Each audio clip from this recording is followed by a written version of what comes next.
This is Alex. She is a trans woman living in Michigan who is looking for a doctor that will help her transition. Unfortunately, 19% of transgender individuals are refused health care from their doctors and other medical professionals. Alex is sadly part of that 19%, but she is determined to find a doctor that will give her the hormones she needs. It's more difficult than it needs to be for Alex, though, and this is because many doctors throughout the United States of America are very ignorant or are unsure as to how to treat their trans patients. This is disparaging because doctors and other medical professionals should know how to treat all of their patients, right?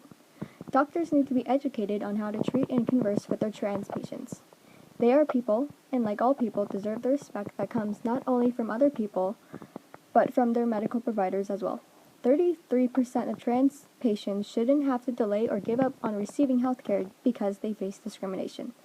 It's already hard enough being trans when you have to deal with idiots like Mike Huckabee believing that being trans is an excuse to sexually harass people because you feel like showering with the girls today. That is simply not true. That's not what it means to be trans. Alex just wants to be accepted for who she really is, a woman. And she wants to live her life happily and peacefully as a woman without being discriminated against by ignorant, uneducated people who don't even know her. Back to doctors, because they're the main culprit in this educational video. It's very disparaging that they are unable to deal with their trans patients for a many number of reasons. Do you know how bad gender dysphoria can be? Enough of that standing sadly in front of a mirror or binding your chest with ace bandages. Some people have to put a blanket over their mirror because they can't stand to see their reflection. It's that manic urge of needing to rip your breasts off your chest because they are such a nuisance to your life. Some are even mortified to leave the house. 60% of them have attempted suicide because of their medical provider's refusal, in which the medical professionals who are supposed to help you are now the murderers. But dysphoria is all in their head. It's not real. One ignorant heathen would say, but mental illnesses are like physical illnesses. They are real, they are important, and without the right medical treatment can kill the person. Being trans still has taboo traits across the globe, so it is quite easy for doctors to get away with this rather than a situation where they accidentally prescribe the wrong medication to a patient.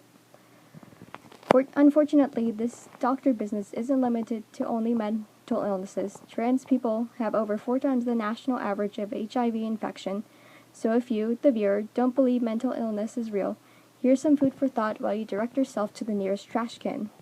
But what is Alex going to do? Can't a woman get some hormones? Well, there's out-of-state medical care, but can she really afford doing something like that in her situation? Oh, thank you. Now she can go to California to receive the proper medical health care she needs. And luckily in California, the UNRRA Act exists, which is supposed to protect transgender people from some types of discrimination in accessing health care. Unfortunately, it is unspecified what some means, but fortunately for her, she will be able to receive the hormones she needs and more. Oh no, ignorant bystander is back. Why should doctors have to treat patients that aren't human, they ask. What an inhumane question, but we will answer anyway. You see, ignorant bystander, trans people are humans and deserve respect like everyone else. Just because they do not identify with the gender they were assigned at birth with does not mean that they are unworthy of compassion. What shouldn't be considered human is your need to impose values and ideals on others like Alex who are innocent and also have no relation to you. So please educate yourself and help out your local trans brothers and sisters. Thank you for watching and have a nice day.